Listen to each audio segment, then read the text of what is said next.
Greetings, Jellyspoons! Welcome back to another episode of Monday Madness, the Monday show where I talk about anything and everything. And seeing as it is Pride Month this week, and in fact every week this month, on Monday, I am going to be talking about something that is around the topic of Pride. Last week I did a closet cosplay of Blackbeard from Our Flag Means Death, and the week before that I talked about LGBT characters that meant a lot to me. So this week I decided that once again I'm going to talk to you about my life and the LGBT things within it. And so in this video I'm going to be delving back into my own past, and I'm going to be looking for all the rainbow flags that were waving at me that I just completely missed and passed me by at the time.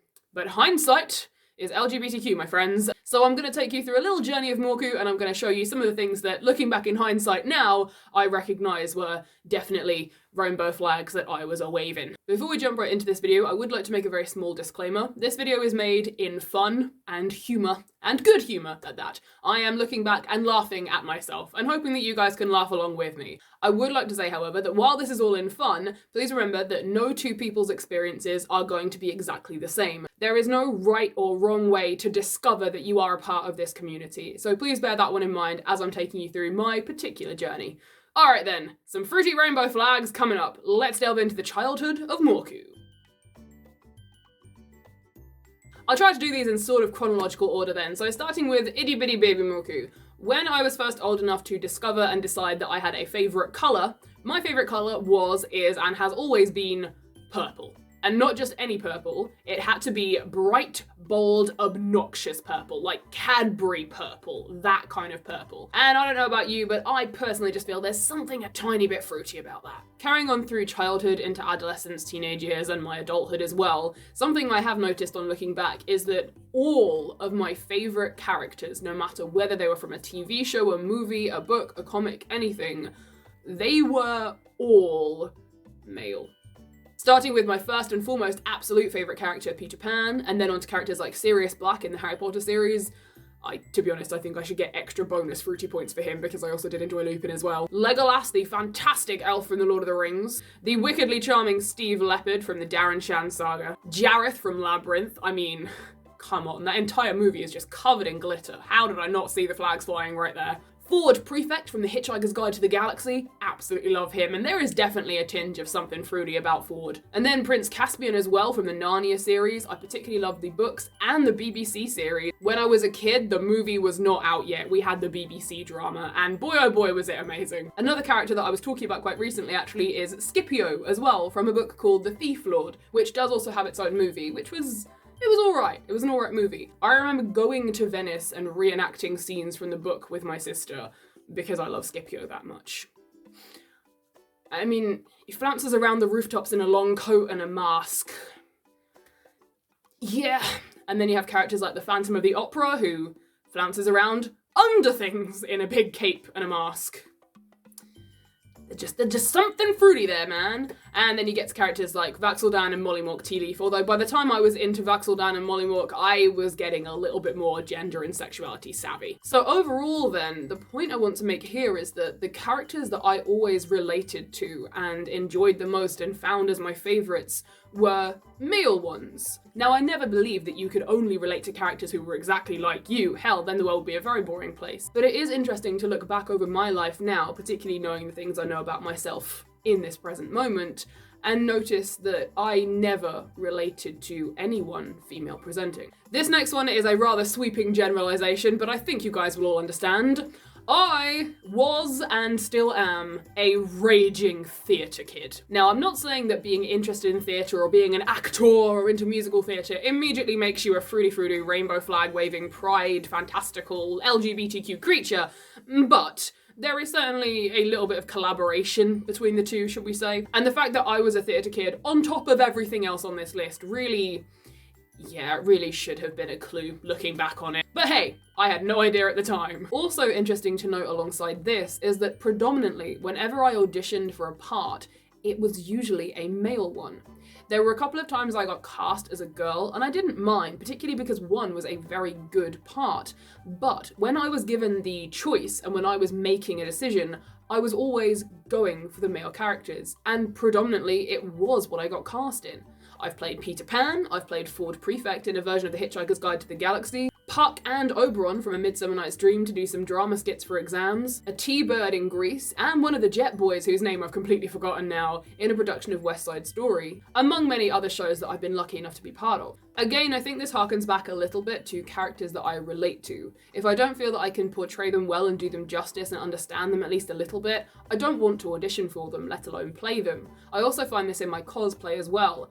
I never want to take the time to create a costume for a character that I don't know very well. I'd feel like I was doing them a disservice and an injustice. I want to completely understand at least my take on a character before I start to play them. So my cosplay and my theatre life have definitely intermingled there. I think as well there was a tiny bit of how I wanted to be perceived and present to the world as well.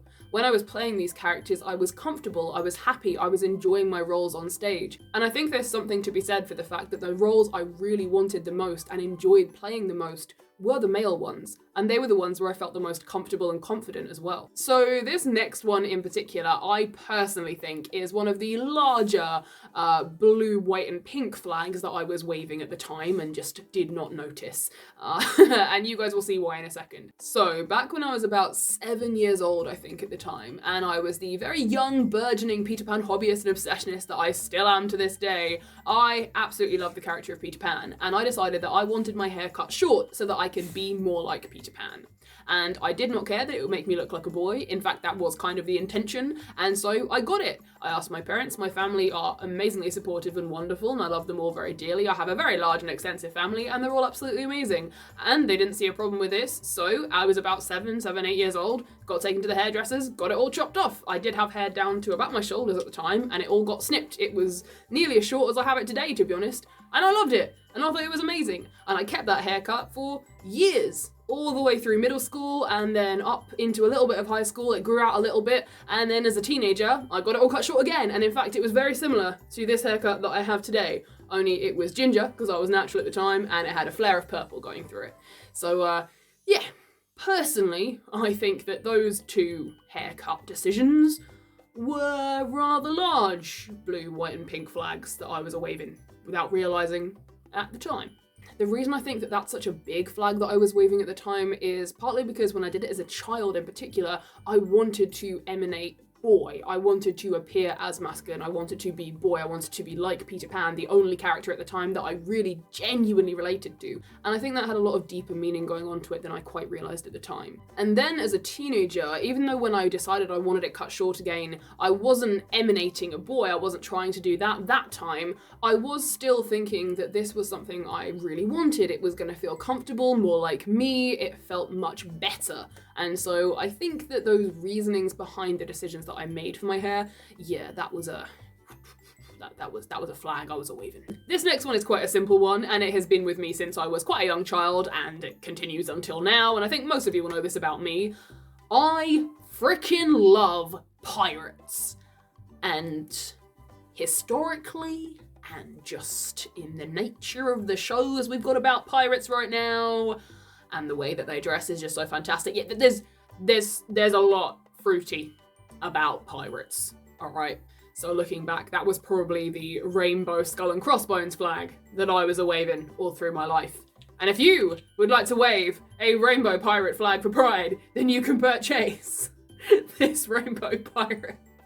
Just to completely plug my own stuff, I have designed this, I drew this painstakingly by myself, so if you would like to purchase some merch and support me and support Pride Month and have piratical pride, you can go to my Ko-fi store and you can purchase your very own rainbow pirate badge. The next thing I want to talk about is quite significant, and looking back, I think it is one of the big things, and to me it goes alongside my favourite characters and who I related to, that kind of thing. And so the fact is, none of my idols when I was growing up were female, with the obvious exception of Kathy Rigby, but I only added her when I was about 20 years old, so she was a late addition to the party, and the only reason that I love Kathy Rigby is because I got to know her playing my favourite version of Peter Pan. So even the one female that I did idolise, I idolised because of her portrayal of my favourite male character. Man, that was a long-winded sentence. The people that I really looked up to and wanted to emanate and really drove me when I was a child and a teenager were, I mean, I'll admit, predominantly fantasy characters, but there was also authors and poets, musicians and performers and artists and things like that. When I was doing my performing arts A-level, I was studying music, dance and drama, and I was terrified of dance. I did not think I was any good. While I was doing the musicals, I was doing the guy roles, and I felt that their dances were just a lot easier to learn, and I had some slight confidence in doing that, but I was absolutely terrified of all the things we would have to do, and I would have to learn about it, and I thought that it would be completely over my head. However, we were studying Matthew Bourne. Specifically, we were studying his Dorian Gray, his Swan Lake, and his Nutcracker. And oh my lord, talk about core memories. I can still remember exactly where I was sitting in the dance studio and who was around me when I first watched Adam Cooper in Matthew Bourne's Swan Lake. They put the DVD on and we watched most of it, and I was so hooked that I went out and I bought the DVD off Amazon that night so that I could continue watching it over the weekend. I fell so heavily in love with that show, absolutely adored it, looked up Adam Cooper, found out what he was doing, planned a whole series of wall art that I made about his swan. It was one of the key moments of my life. It was huge for me. And then a few years later, I was watching Billy Elliot for the first time in my life, and I sat up at the very end of the show and went, "That's Adam frickin' Cooper!" And everyone went, "What?" And I went, "This movie just got even more awesome!" So yeah, Billy Elliot the movie means quite a lot to me as well, simply because Adam Cooper's in the last 20 seconds. So yeah, that was a huge thing for me. Adam Cooper's Swan from Swan Lake. Oh, I think I might get a tattoo of that last final moment of him holding onto the prince, but I also kind of want it on my wall. I'm sort of between whether I want it on me or on the wall, and I feel like the wall might win out because I want to look at it every day rather than just have it on myself. So huge key moment there. Matthew Bourne's productions absolutely stuck with me forever. His Dorian Gray was fantastic. I recommend it to anyone if you ever get to go see it. His Edward Scissorhands is sublime, and I prefer Matthew Bourne's Edward Scissorhands to the movie, and I love the movie. But yeah, the DVD of Adam Cooper and his Swan Lake will forever just be top tier god level to me. And seeing as most of Matthew Bourne's productions are quite fruity, yeah, I think that should have been quite a large flag as well. For the next thing I'm going to talk about, I do just want to add that gender roles really weren't a thing in my family. It wasn't something that they conformed to at all. Again, my family's amazing and fantastic. Love them forever and ever and ever. And yeah, they're definitely a big part of why I was so comfortable coming out with everything that I have been discovering recently. But anyway, my fabulous family, not showing off or anything, but they're friggin' amazing. Anyway, gender roles weren't really a thing. So I never really realized as a kid whether what I was doing was typically feminine or typically masculine. And to be honest, I had quite a lot of both. Although the things that I enjoyed doing the most were dressing up and performing, writing and telling fantasy stories. And while that I personally don't think has either gender connected to it, the whole living in your own fantasy world probably should have raised some sort of flag to me at the time, but anyway. And the other thing that I really enjoyed was climbing trees and swimming and loads of outdoorish activities and stuff like that. So I was a whole little pixie gremlin even as a child. So gender roles were never really a thing, and while I would never assign a particular gender to either of those activities, I do think that overall they did shape me into who I am, and looking back, they were a definite small flag that I was waving at the time about what I would become when I grew up as well. On a personal note, I genuinely believe that child me would be so happy to see what I'm doing with my life right now. I'm not doing everything that I had planned yet. There are a few goals that are still on my list, but I'm working towards them, and the other things that I've done and the things that I've added and the unexpected twists and turns my life has taken, I'm very happy with the way it's turned out. And I think that if kid me saw me, they would be happy. And for me, I kind of see that as the biggest win, really. If kid you will be delighted in what you've become now, I think you've won, really. This next section I would like to entitle Fruity Fashion. I definitely see a lot of the performative that I was trying to bring out, and there was definitely a lot of other stuff in there as well. So I will just describe to you several of my fashion choices over the years, and I personally see them as little rainbow flags, but you guys can decide whatever you would like. First off then, when I was about 11 or 12, getting into my teenage years and really starting to develop my own sense of style and whatever, I was heavy goth. Like goth. Like I was the only goth in my entire year group. There was a couple of them in like our sixth form, I think, but I was doing it and I was doing it alone.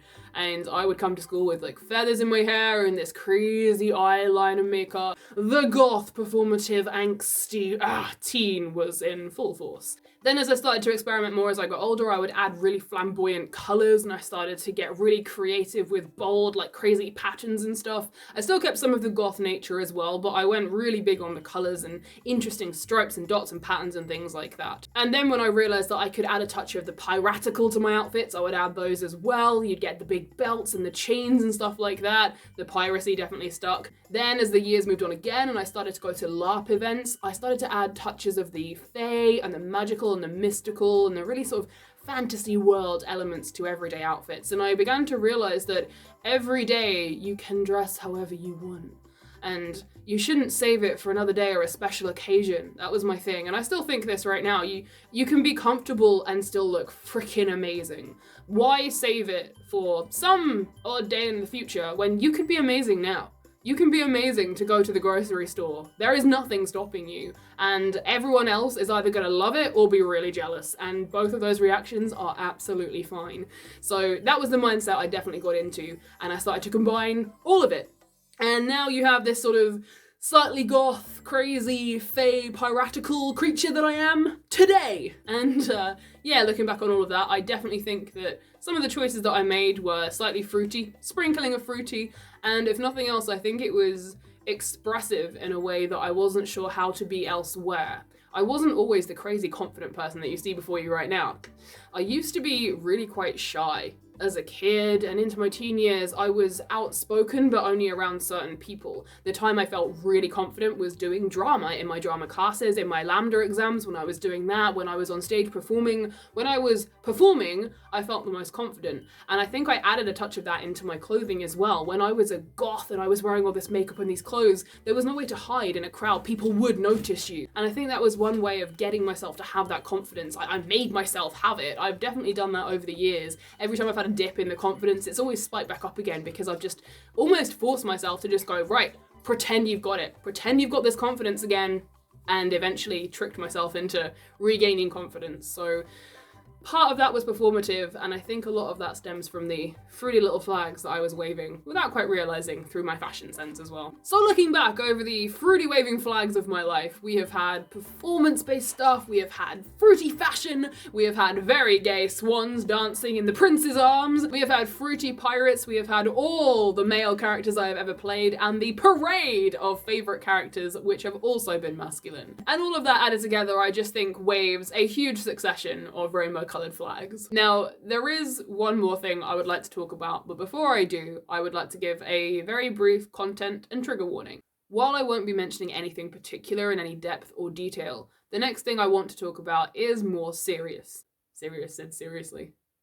The general gist would be not taking care of myself and my body and allowing a lot of situations to get on top of me that, looking back, I really wasn't very interested in happening, but I allowed to happen regardless. So if you're not ready to hear anything like that, then feel free to stop the video right now. I wish you a fabulous fruity day, have a wonderful rest of your Pride Month, and I will see you next Monday for a following Monday Madness. Also, the second video I promised you last week will be coming this week because the footage got corrupted, so I'm having to redo that video this week. So apologies about that, but the second video is coming a little bit late, but it is coming, I promise you. So if you're leaving the video now, thank you so much for watching. Hit up my Ko-fi store, commissions, merch, etc, etc. Join me on Patreon, subscribe, blah, blah, blah, blah. See me on TikTok, etc, etc. If you're sticking with me, however, then brace yourselves a little bit because this next topic is a slightly more serious moment. That's right, folks, Smaucus Noise can indeed do serious on occasion. In the last few years, I've spent a lot of time deeply soul-searching and looking back over my life and a lot of the decisions that I have made to see how I have come to the decisions and realizations that I have come to right now. While most of that has been very fun, very engaging, and very informative, to be honest, there are some things that I look back on with a certain amount of regret and realization, and that's what I want to talk about briefly now. While I was looking back, I did delve a little bit into my love life. Well, I say love life, you know, romantic life. Sex life, I guess you could say. Anything from sex life to romantic life, anything in between. We'll bounce between those. And something that dawned on me while I was looking back over a lot of the choices that I made was that I very happily would just throw my body around.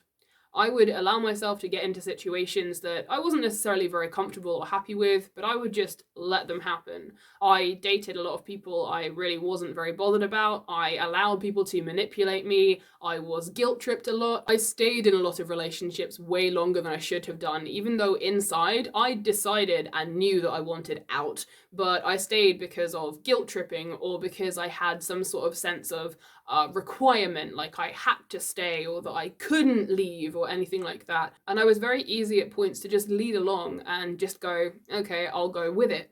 And while being easygoing is a good thing, I think that the problem that I had was that I didn't care. And when I was experiencing it and living it and doing it at the time, I thought that I don't care was because I don't care about these other people. I don't care about this relationship I'm in anymore, therefore it doesn't matter. Or I don't care about this person, therefore this meaningless thing is fine. I don't care about this, I don't care about that, therefore it doesn't matter what I do. And at a certain point I started to think, well, I must be a horrible, soulless person. Insert ginger joke here. And I came to that decision because of the things that I was doing and the decisions that I was making. And I thought, well, I don't care about it and I'm just doing all of this stuff, so I must be wrong. That must be bad. I'm wrong. I'm the bad person. But actually, looking back on it now, what I realized was it's true. I didn't care. But it wasn't that I didn't care about the other people and the situations. It was that I didn't care about me. I didn't care about my body and what I did with it and who else did whatever with it, because I never really viewed it as mine. It was something that I thought about sometimes and I had confidence issues with it and I worried about how it looked, but overall, really, there was this deep down thing of just going, it doesn't matter too much because ultimately it's not mine. And that took a long time to realize. And as with a lot of things when I look back, I really wish I'd known at the time, because I could have avoided making a lot of really, really dumb mistakes. And when I say a lot, I mean a lot. So while this final realization for me wasn't exactly fun, I am glad that I look back now and can realize why I was doing the things that I was doing. Ultimately, it was because I wasn't happy. And I was essentially letting other people take that feeling out on me, or I was taking it out on other people while trying to find purpose and trying to find a sense of normality, which ultimately I didn't really get until the last year and a half. I am glad that I have found it now though, and I choose not to look back in a major amount of regret because I don't want to live in the past. You can only focus on your future. At least now when I look back on it, I can actually realize why that was happening and I can use that to better myself. And as I've talked about in many other videos, at one point in my life, I was very lucky and I discovered the character of Mollymauk Tea Leaf. And honestly, that really helped save me and turn me around into a much better person. So you have Mollymauk Tea Leaf to thank partially for the wonderful chaotic fey creature that you now see before you. And with all of that then, I would just like to end this video on a still serious but slightly more positive note. If you or somebody that you know is going through anything, discovering anything about themselves, things that they weren't quite sure of before, is uncertain, anything is going on with them in their life, please look out for each other. Check in on each other every now and then, invite people to talk and listen. Sometimes all people need is just someone to sit quietly and nod and listen to what they have to say. Hey dog. And also have a look around in your local area, check online as well. There may be some local organisations and groups and charities or just people in general who are there happy to help and give you guidance and advice if you would like it. With that, I will bring you to the end of this Monday Madness video. Thank you for sticking around to the very end if you did. If you would like to support me and my crazy content and my life in general with all the decisions and big life upheavals I have been making in the past year, you can hit up my Ko-fi store where you can buy Rainbow Pirate badges. You can also buy other merchandise as well. I have various other things that will litter all over the screen that you can purchase there. You can also commission me to do an in-character personalized message from various characters too, or you can just show me some support and some love as well. If you'd like to show me any monthly crazy support, then you can come and join my Patreon, where the big thing is you get to see photos of the dog, but you also get behind the scenes footage of what I am up to, and you get to vote in polls and chat to me and things like that as well. Also, make sure you chuck a like on this video, whether you liked it or not. Just chuck the like button, it doesn't take 2 seconds. If you're not subscribed to this channel, why not subscribe to this channel? And come and follow me over on my TikTok and my Instagram as well. I have Twitter. I occasionally remember to use it. I'm all under the same name, Morcus Noise, so check me out on every single platform that you can find. Alright then, my wonderful Jellyspoons, have a fantastic rest of your Pride Month. I will see you next Monday, and there will be an extra video coming out at some point soon, I promise you. Goodbye, my wonderful Jellyspoons. Goodbye.